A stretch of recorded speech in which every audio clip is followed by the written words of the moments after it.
5-month-long platinum strike on small businesses around the country and its broader impact, is Allon Raiz, CEO of Raizcorp. Allon, you're making a big reputation for yourself, but I think a few people still don't understand what Raizcorp does. Thanks, Alec. Yeah, we are a business, we call ourselves a business prosperator, and we call ourselves a prosperator, not an incubator, because most of the companies within Raizcorp are prosperous, and effectively what we do is support small businesses through their growth. They come in, we look for the entrepreneur, not the business, and then we support that entrepreneur with physical infrastructure, guides, a strategy guide, a finance guide, marketing, sales, personal development. We train them, we're accredited through the CHE. We provide them with books, we do their books and linkages into corporate supply chains. Such a contrast to the guy, we had a guy here on Monday who claims to be the world's best business coach, and my goodness, underwhelming in the extreme. So it's nice to have you in the studio, kind of a homegrown product, but you clearly, with this relationship that you have with small businesses, you also have been keeping a close eye on the impact, first of all, of what's going on in the Northwest Province with the platinum strike, and then maybe we can also look at the engineering sector and how it's happening there. And give us some insights. Yeah, we have an operation in Rustenburg which is mainly there to support the mining industry and the related industry around their enterprise and supply development programs. And obviously the strike had a huge effect on the whole city of Rustenburg, and in particular the small businesses. And really what I'm very proud about is that, you know, when the thing started, we didn't know how long it would take before it ended. It could have been a week, it could have been 2 weeks. But as we started to see that this thing was going to linger, we sat down and put together a 10-point plan in order to try and prepare ourselves for a long bunker down. So what was in that plan? So first of all, we diversified the products that the companies were selling. Secondly, we diversified the clients. We made very sure that very soon into that strike that they were looking for alternative clients outside of the mining industry. Thirdly, we looked at different geographies, you know, in terms of outside of Rustenburg per se, in Gauteng, KZN, etc., looking for other clients. We looked at cost-cutting opportunities. That was. Were there many retrenchments? No, none. Not? No. And in fact, the portfolio, and this is what I'm proud about, the portfolio grew. It was so counterintuitive, but the portfolio grew, and I think just based on what we did, these companies now are going to thrive. So you didn't waste a good crisis? No, and what's very important is we've taken all that learning and we've applied it across the country to all our other prosperators. And so there's almost the sense that our manager there, a guy called Peter Kipri, has become a hero within Raizcorp, because he sat down, made a plan and implemented it, and that thinking is now rippled throughout Raizcorp. It's so interesting. As I say, you didn't waste a good crisis. Sometimes a crisis can give you the greatest opportunity. What about the NUMSA strike? Are you able to help engineering businesses then to find a way that they can turn, it's hard to turn it to advantage, but at least not go out of business? Well, it's the same, it's exactly the same thinking, is that, it's about diversification geographically, product, client. It's about cutting costs, it's about working harder, it's about using the Raizcorp network as well. That was a big thing.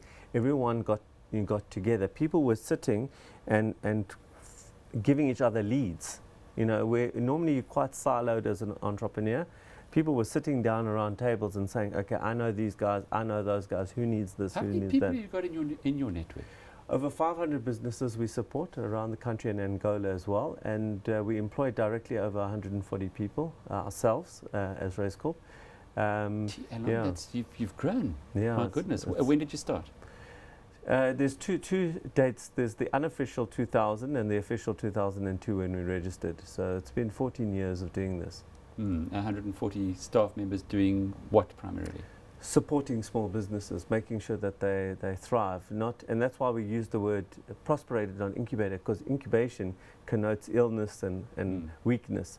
And our companies are not, we've got businesses doing over 200 million rand in our portfolio. Have you got any in business rescue? No. None. So you won't go and help the guys who are really in trouble? Well, we are those guys in a sense. We are those guys. We're not practitioners as per se, as registered practitioners, but we do the job of rescuing businesses. There's a market failure in terms of small businesses tend to fail early on, and we intervene not based on the business, but based on the entrepreneurial flair of the entrepreneurs leading the business. Did you meet James Khan when he was here? I was unfortunately in the UK at the time he was here, but one of my team met with him. What was their feedback? Can he help us?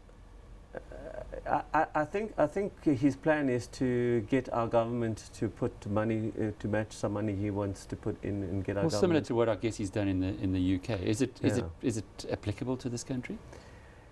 Look, I'm of the view that there's a lot of money floating around. It's a very controversial view, and my view is that there is more good money chasing business than there are good businesses chasing money. Mm-hmm. And I think the moment we sober up to the fact that we have a need as entrepreneurs to have a compelling economic right to exist, when we take on that responsibility, money will flow to us. So I do think there's an opportunity, having said that. But I also don't think that there is no cash around. I think there's lots of cash around. When you say a compelling economic right, lovely. I'm sure you thought that one through very carefully. It's a good way of describing it. What do you mean by that? And again, you know, very often people come up with a business idea which is a Me Too idea. Do I set up another spaza shop next to the other 7? And then I complain that that no one wants to finance me and no one wants to buy from me, etc. So for me, the responsibility is around making sure that your business model works, that if you put 100 Rand in the top, 120 Rand falls out the bottom and not 80 Rand. So it does the actual model work. And number 2, have I differentiated myself enough from my competitors in order to make my clients come to me versus them? Once you sort of get those 2 basics right, money generally flows to you. So you're a bit of a skeptic then on what James Khan might be able to do for us? No, a skeptic I think is the wrong word. What I'm saying is that it's not that there is the problem isn't there's no money, I'm providing money. Okay, I'm saying that there is a market for that, but it needs to be focused on companies with a compelling economic right to exist. And in our discussions with him, we spoke about companies that already had a track record of producing that for them to be funded. So he's thinking very similarly to us. It's not just, I'll come with your idea and I will fund it. Yeah, the concern, I guess, is that if government gets involved, often government likes to make sure that the funding goes to the people that they like. Yeah. Cadre deployment, etc. So, and that doesn't usually work that well in business. What do you think about our new Ministry of Small Business? You know, I think it's a positive thing that there's somebody there. I think she's got a big task ahead in terms of differentiating herself from the DTI and economic development in terms of where the lines are. And there's been a lot of progress I've seen in the last couple of weeks.